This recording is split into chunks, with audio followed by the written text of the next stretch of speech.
Olá pessoal, me chamo Antônio, sou acadêmico de medicina do quinto semestre e hoje a gente vai falar um pouco sobre a doença de Alzheimer, certo?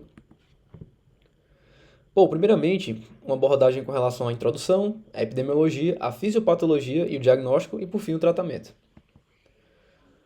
Bom, primeiramente um conceito, né? A gente não pode falar de Alzheimer sem falar do que é demência, né? E como classificar a demência. A demência é uma síndrome com múltiplas etiologias decorrente de comprometimento orgânico do nosso sistema nervoso central, certo? E para você diagnosticar uma demência, você tem que ter uns certos critérios. Quais são esses critérios? Você ter acometimento de mais de um domínio cognitivo. Mas o que são esses domínios cognitivos? Memória é um domínio cognitivo, função executiva, certo? Atenção, né? Então, você ter um comprometimento de um desses domínios cognitivos e mais outro, né? Linguagem também, é uma coisa que prediz, né, o diagnóstico para a demência, né?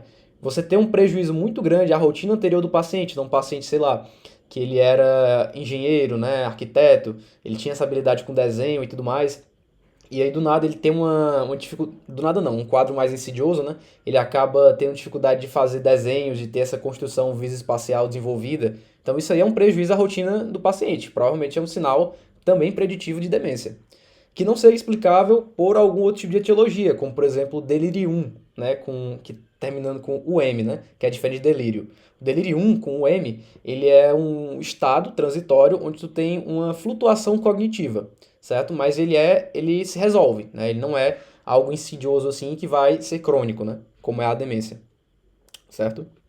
Bom, e aí falando da epidemiologia, é muito importante a gente comentar um pouco sobre isso, porque a nossa expectativa de vida da população está aumentando cada vez mais, a longevidade, né, e tudo mais. E a nossa pirâmide etária ela está ficando cada vez mais alargada no meio e no topo e menos na base, né, no nosso coeficiente de fecundidade, natalidade. E por conta disso, a gente está vendo que essas demências, né, essas doenças que vão aparecer geralmente um pouco mais tarde na vida, elas estão aumentando de prevalência, elas estão se tornando cada vez mais presentes. Certo? Então, por exemplo, existem alguns dados, né? Isso aqui é de 2018, na verdade, onde existia cerca de 50 milhões de pacientes com demência. A estimativa para 2030 é 82 milhões e para 2050, 150 milhões. Então, essa mudança, essa transição demográfica, ela está geralmente, né, ela está promovendo esse aumento também da prevalência das demências, certo? Aí aqui só um gráfico da epidemiologia, certo? Existe uma prevalência um pouco maior em mulheres, né, do que em homens das demências, mas não é por uma questão constitutiva, isso é basicamente porque as mulheres elas vivem mais, elas têm uma maior longevidade e o risco para tu desenvolver um tipo de demência, ele geralmente aumenta muito com o passar da idade, né? Então, por elas viverem mais, a chance de desenvolver algum tipo de demência é maior, certo? Um diagnóstico diferencial importante para fazer com relação à demência é o comprometimento cognitivo leve, certo? Que existem algumas diferenças, né?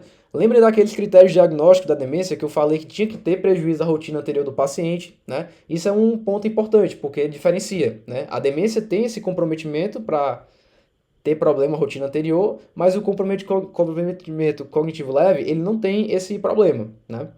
Ele não tem essa repercussão significativa a ponto de prejudicar a atividade diária do paciente, certo? E outra coisa, ele geralmente acomete um único domínio cognitivo, certo? Ele não acomete geralmente outros, tudo bem? Então, ele é mais, digamos assim, meio que brando, né, entre aspas. Beleza? Enquanto que, e geralmente a memória, né? Geralmente ele acomete mais memória. A demência é memória e outra coisa, linguagem, enfim, depende aí da variante. E aí uma coisa que é utilizada para a gente rastrear um pouco, né, desse comprometimento, né, é os testes de triagem, né, os scores, né, como por exemplo o Mini-Mental.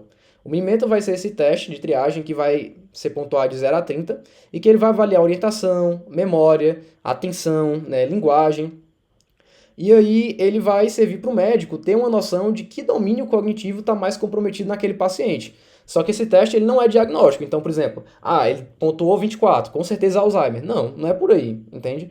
É só para o médico ter uma noção em que domínio cognitivo aquele paciente está tendo mais dificuldade. E aí ele pensar em alguns diagnósticos diferenciais, certo? E cuidado no score, né? Por exemplo, o ponto de corte que tu vai admitir é diferente de acordo com o paciente. Se for um paciente com maior escolaridade, tu vai ter um ponto de corte maior, 28, 29. Agora, se for um indivíduo com baixa escolaridade, você já vai reduzir para menos de 24, né? Muitas vezes, certo? Porque você pode acabar que esse efeito, né, da escolaridade pode ser um certo fator de confundimento, né? Então, tem que ter cuidado também com isso. O diagnóstico inicial é com a pseudodemência gerada pela depressão, porque a depressão, nos estágios iniciais, ela gera um certo grau de demência e, inclusive, ela pode falsear uma pontuação baixa no Mini-Mental, né? Muitas vezes por conta também da anedonia, né, do paciente, essa perda de prazer, né, e de atenção, muitas vezes pode ocorrer, né? Então, primeiro, quando estiver diante de um quadro em que o paciente tem uma história prévia de depressão, tu primeiro trata o quadro psiquiátrico e aí quando tu perceber uma melhora, tu começa a tratar a questão demencial, né? Se melhorar já com o tratamento do quadro psiquiátrico é porque provavelmente era uma pseudodemência mesmo. Se não melhorar é porque realmente devia ser algum tipo de demência, aí tu usa o tratamento para demência, que eu vou comentar mais na frente, certo? Mas para tratar a depressão, tu vai utilizar principalmente os inibidores seletivos da recaptação da serotonina, os ISRS, né, como a fluoxetina, sertralina, citalopram, que a função deles é basicamente o seguinte: se eles inibem a recaptação da serotonina, eles estão, na verdade, mantendo a serotonina lá na fenda sináptica. Então a serotonina está se ligando mais ao receptor pós-sináptico. E o efeito dela é principalmente modulação de humor, né? Então ela melhora o humor do paciente, né? E melhora o quadro psiquiátrico também. E aí uma classificação das demências, né? Eu tenho primeiramente dois tipos, né? As sem comprometimento estrutural de SNC, que são as causas tóxico-metabólicas, e as com comprometimento estrutural, como por exemplo as demências primárias e as secundárias. As secundárias é aquelas que têm uma condição de base que está gerando aquela demência. Então, uma demência vascular, um determinado tipo de tumor, né? Um tumor de hipocampo, por exemplo, né? Algum tipo de infecção, né? Hidrocefalia de pressão normal, que também é outro quadro muito importante, certo? E as demências primárias, que são aquelas em que eu tenho que a demência é geralmente uma das manifestações principais e não tem um quadro, digamos assim, à parte gerando aquilo, né? Geralmente essa demência primária ela é um tipo neurodegenerativo, usualmente, né?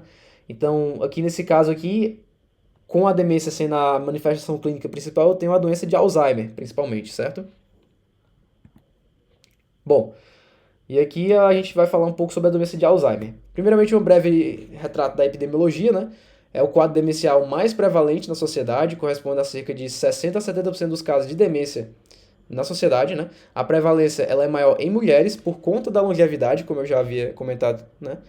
E ela afeta 15% dos indivíduos com mais de 65 anos, né? E existe outro dado epidemiológico que é muito importante, que diz que a partir dos 65 anos, a cada 5 novos anos que você completa, a sua chance de desenvolver demência, ela duplica, certo? Aí uma cena do filme The Father, né, protagonizado aí pelo Anthony Hopkins, que é um filme excelente, ele ganhou o Oscar de melhor ator, né, e que representa um pouco de como é a demência na pele do paciente, né. Então é um filme que tem uma montagem que simula um pouco a desorientação, né, do Alzheimer, e é um filme bem interessante, assim, recomendo bastante. Bom, e como é a fisiopatologia da doença de Alzheimer? Primeiro, é uma doença neurodegenerativa. E o acometimento clássico que a gente lembra logo é de memória, porque realmente o que primeiro acomete usualmente é a memória. Principalmente a chamada memória episódica, que é a memória para eventos, né? Então, por exemplo, quando você, sei lá, passou no vestibular, né? Quando você se despediu do seu amigo lá na escola, né? Uma memória para eventos da vida mesmo, memória episódica, digamos assim, né? Beleza? Que é a primeira que é acometida usualmente. Então, você vai ter no lobo temporal medial esse mecanismo neurodegenerativo. Inicialmente, começa aqui no nosso córtex entorrinal, que é uma área que vocês viram lá na aula de memória, que é uma área que recebe aferências provenientes de outros locais do nosso córtex, como, por exemplo, visão, audição, né? Então, ele é essencial para o mecanismo de consolidação da memória, porque, como a gente bem sabe, o mecanismo da memória é você associar informações com outras ideias, com a questão visual, uma questão auditiva, e aí faz com que a memória ela seja cada vez mais consolidada e mais fortificada no nosso córtex, certo? Então já tem um certo problema por conta disso, inicia no córtex entorrinal, né? Outra questão também que é importante, principalmente quando a gente fala de tratamento farmacológico, né, tratamento sintomático, porque não existe cura, né, para o Alzheimer, mas tratamento sintomático, a gente tem que falar do nosso núcleo basal de Meynert, né, que ele vai emitir várias sinapses colinérgicas, que são mediadas por acetilcolina, né, e essas sinapses elas vão fazer uma projeção difusa para o nosso córtex, de sinapses, né, que vão promover essa consolidação da memória. Então vão meio que, digamos assim, armazenar, né, a memória em vários locais do nosso HD, do nosso córtex, né, do nosso neocórtex. Então ele vai ter um componente muito importante no mecanismo de consolidar a memória e posteriormente evocar, né, e tudo mais, e guardar mesmo esses fatos, esses eventos. Afinal, nem toda memória é armazenada no nosso lobo temporal medial, certo? Então ele vai ter esse papel de difundir, digamos assim, né? Bom, outra coisa também é o mecanismo neurodegenerativo, né? A gente tem os agregados beta-amiloides, são as placas senis, né? Esses agregados, eles são muito sugestivos da doença de Alzheimer, né? Tanto que eles são quase que específicos da doença de Alzheimer, mas eles são mais sugestivos, geralmente, eles também podem ter em outras condições, certo? E o que acontece, né? Como é que é formado? Geralmente, você tem uma via, né, metabólica, que é essa via alfa, né? Que vai pegar essa estrutura aqui, essa APP, né? E vai promover, né, a produção de proteínas que vão constituir uma estrutura normal, né? Essa forma aqui. Beleza? Só que o que acontece? Quando tu tem alguma mutação, tu vai estimular a via beta e a via gama, que tendem a formar esses oligômeros tóxicos, né? Que vão ser esses agregados beta-amiloides, que vão se acumular, e aí, como tudo que se acumula no nosso corpo, né, não é metabolizado, e aí tende a gerar efeitos problemáticos, né? Principalmente efeitos neurodegenerativos, apoptóticos, né? E por aí vai. Outro mecanismo que a gente tem é o da taupatia, né? O que acontece? Eu tenho uma proteína chamada proteína tau, né? Essa proteína tau ela vai constituir os nossos microtúbulos, né? Que são aqueles constituintes lá do nosso esqueleto, né? Enfim, são estruturas essenciais aí também para os nossos transportes intracelulares, né? E extracelulares. Então vocês imaginem aí que as sinapses também dependem um pouco, né? Dessa proteína tau no fundo, né? E aí a forma geralmente que é utilizada é uma forma fosforilada da tau. Só que o que acontece? Quando tu tem uma certa mutação, tu pode ter a forma hiperfosforilada da tau, né? Que essa forma ela é problemática porque ela tende a se acumular, né? E formar esses emaranhados neurofibrilares. E aí acumula e gera problema, né? E essa proteína tau ela é principalmente associada à nossa fase sintomática, né? Da doença de Alzheimer. Enquanto que esse agregado beta-amiloide, ele está presente também um pouco na fase sintomática, mas ele é mais característico, digamos assim, no sentido de ele começa a se agregar mais na fase pré-sintomática ainda, certo? Os achados na imunohistoquímica, a gente tem um agregado beta-amiloide aqui e o emaranhado neurofibrilar, o tal, né? E aí um pouco da evolução dos agregados, né? Inicialmente começa esse acúmulo da placa beta-amiloide, as placas senis, né? Que aí é geralmente a fase pré-sintomática, comprometimento cognitivo leve. E depois, geralmente depois de 10 anos, tu tem esse agregado de emaranhado tal, né? Essa proteína, esse emaranhado neurofibrilar, né? E tu vai ter geralmente a fase sintomática, com realmente a demência e os sintomas assim bem severos, certo? E que vão tendendo a se agravar. Bom, eu não sei se vocês viram essa notícia, mas o Chris Hemsworth, né, que é aquele ator que faz o Thor, ele fez uma pausa na carreira por conta de um risco que ele descobriu, né, de ter Alzheimer. Ele fez um teste genético e descobriu que ele tinha duas cópias desse gene APOE4, né, uma de sua mãe e outra de seu pai, o que torna de 8 a 10 vezes mais propenso a desenvolver a doença do que aqueles sem as duas cópias do gene. Então assim, mas como assim, né? Como é essa questão genética, né, digamos assim, no Alzheimer? Bom, primeiro é interessante você fazer uma diferenciação. Existe, né, uma herança autossômica dominante relacionada ao Alzheimer. Só que isso aí é uma quantidade bem rara de casos, uma quantidade bem menor. Geralmente associada a uma família específica, um padrão familiar específico, né, e que predispõe o início precoce da doença de Alzheimer, inclusive, né? Inclusive, nesse PS1, por exemplo, um início aí 35 a 55 anos, um início bem precoce, certo? Esses genes aqui, esses APP, PS1 e PS2, eles geralmente vão codificar aquela via da beta e da gama secretase, né? Que são aquelas vias que geram, né, no amiloide, a formação de oligômero tóxico, certo? E quando esses genes estão presentes, né, é uma herança autossômica dominante, veja bem, né? Então, o gene vai ser passado, né? Autossômica dominante. A chance de desenvolver é praticamente certeza, né? Então, e gera esse início precoce. Cuidado para não confundir com o que é gerado pela APOE, né? Esse gene APOE4, que é o gene aqui do Chris Hemsworth, né? Que ele codifica apenas uma maior suscetibilidade, uma maior chance de tu desenvolver o Alzheimer, né? Mas não quer dizer exatamente que ele vai desenvolver. Aqui é uma herança autossômica dominante, mendeliana mesmo, né? Então, muito provavelmente o indivíduo vai ter, com certeza, praticamente, né? E o início vai ser precoce, né? O início bem precoce. Aqui, ele basicamente aumenta a chance, digamos assim. E o início geralmente não é precoce, geralmente é um início mais tardio mesmo, né? Certo? Outra condição que é interessante a gente comentar, e que também gera início precoce, é a síndrome de Down. Por quê? Como tu tem a trissomia do 21, tu tem três cópias, se tu tiver o gene do APOE4, tu vai ter três cópias, digamos assim, né? Então, tudo é triplicado, né? Esses genes, né? Então, por conta disso, a chance também acaba sendo muito grande e também de início precoce, certo? Bom, anamnese com exames de triagem, né? Eu já comentei com vocês esses exames, né? O Mini-Mental, né? Que a gente já falou, pontuou de 0 a 30. Tem outro também que é muito famoso, que é o MoCA, né? Que é o Montreal Cognitive Assessment. Ele tem algumas diferenças, né? Ele é um pouco mais sensível para detectar distúrbios de memória, certo? Porque a avaliação dele geralmente usa 5 palavras para memória. E também ele vai ser mais adequado para avaliar funções executivas, né? Como planejamento, habilidade visoespacial, né? De construção. Enfim, ele tem uma sensibilidade um pouco maior para isso, né? Já o Mini-Mental é muito fraco com relação a isso, né? Habilidade inibitória também, enfim, várias coisas. Como é o quadro clínico do Alzheimer, né? Primeiro, o que é que geralmente é acometido? A memória episódica. Primeira queixa é a memória episódica, ou seja, aquele paciente que chega, que está com dificuldade de lembrar alguns eventos da vida dele e tudo mais, esqueceu algumas coisas, né? Geralmente é a primeira que é acometida. E aí eu trouxe aqui de um post da nossa liga, né, da NeuroS, que são 5 As da doença de Alzheimer, né? A gente vai ter a anomia, que é aquela dificuldade de nomeação de objetos. Então, tu vê um objeto, tu não saber o nome daquilo, não conseguir nomear, né? Uma demência semântica também, né, pode ser chamado. A agnosia, que é a dificuldade de reconhecer. Então, por exemplo, tu tem a área visual, digamos assim, do nosso cérebro preservada, mas tu tem uma dificuldade de associar aquilo a alguma coisa que tu conhece. Então, tu vê, mas não associa a alguma coisa conhecível, né, cognoscível, digamos assim, no seu córtex. E isso pode ser para pessoas, enfim, várias coisas. A apraxia é uma dificuldade de você correlacionar a área motora primária, que é aquela que faz o movimento em si, e as áreas de planejamento motor, onde tu planeja as ações que tu vai fazer, né, e tudo mais. Então, por conta desse problema, você meio que desaprende a fazer determinados atos motores, como, por exemplo, não sei, marcha mesmo, né?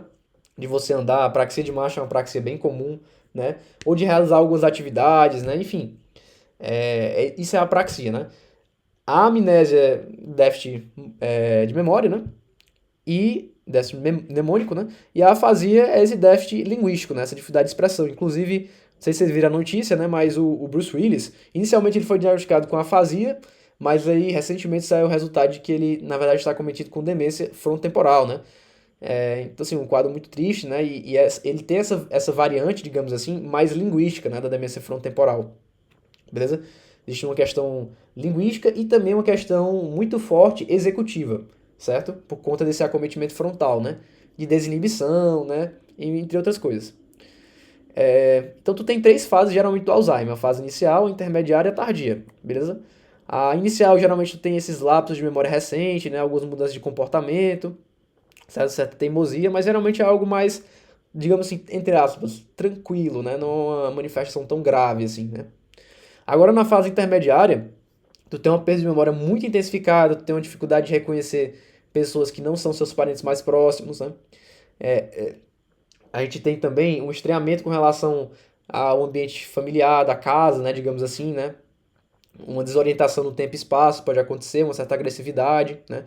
Uma repetição infinita de informações, né? Uma certa amnésia anterógrada, digamos assim, né? E a fase grave, que é a fase final, onde tu já tem um grau de neurodegeneração muito grande, onde tu tem uma dependência física total, quase não anda nem quase não fala, né? Não reconhece ninguém, nem a si mesmo, né? Uma agnosia muito grande, incontinência pode aparecer, sintomas motores, né? Basicamente o indivíduo fica prostrado ali à cama mesmo, né? Enfim, é uma evolução muito dramática, assim, muito triste, né? Por exemplo, aqui tem uma foto, né? Vou deixar o link, na verdade é um link de vídeo, né? E aí, posteriormente, eu vou colocar o link para vocês verem aí, certo? Eu vou colocar o vídeo, na verdade mesmo.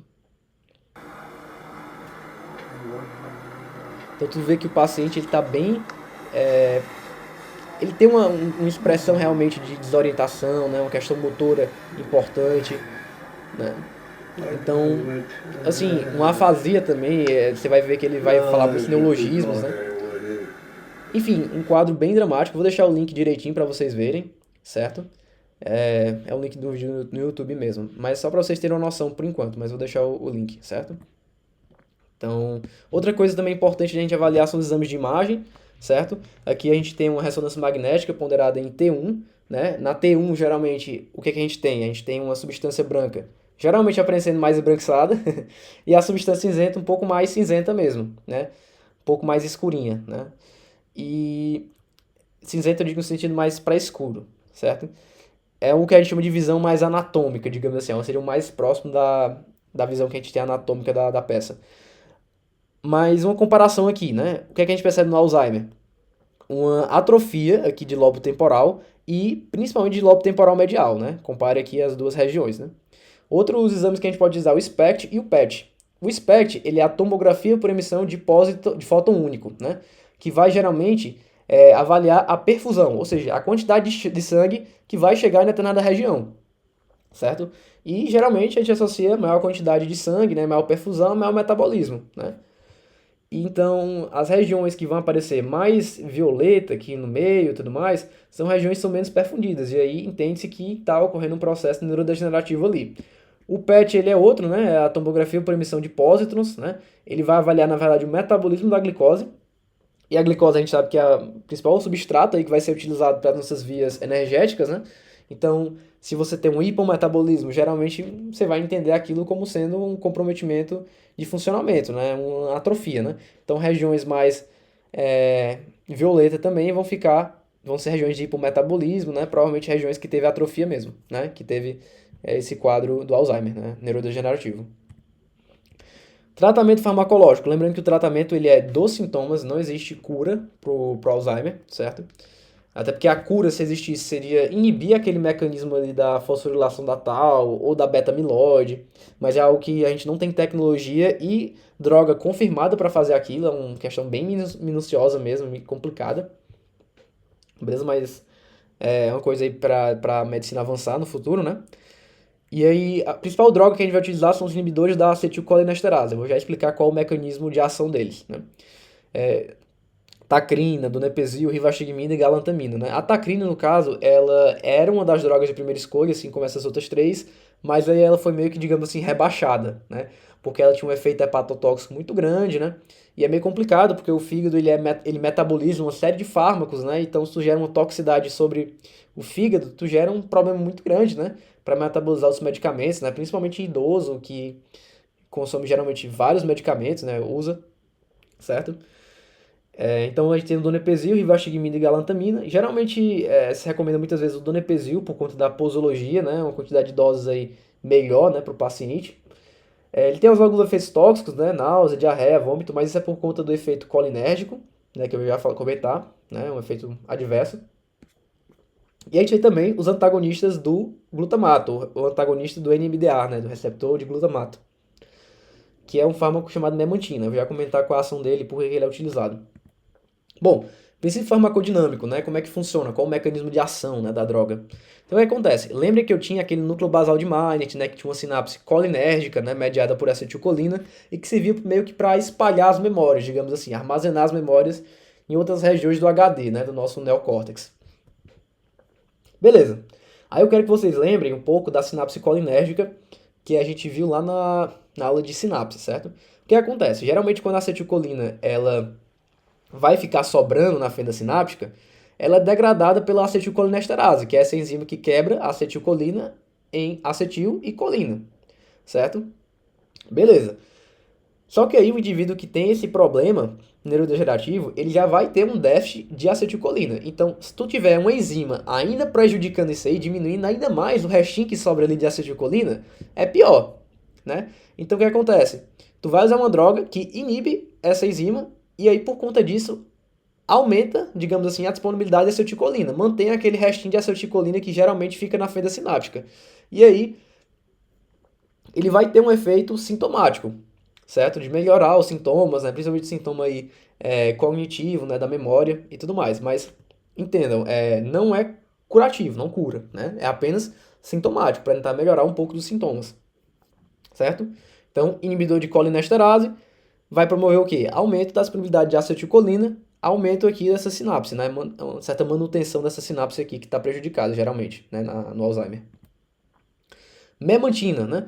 Quero que vocês lembrem que no nosso hipocampo eu tenho sinapses glutamatérgicas, né? O glutamato ele vai ser o principal neurotransmissor excitatório aqui no nosso hipocampo.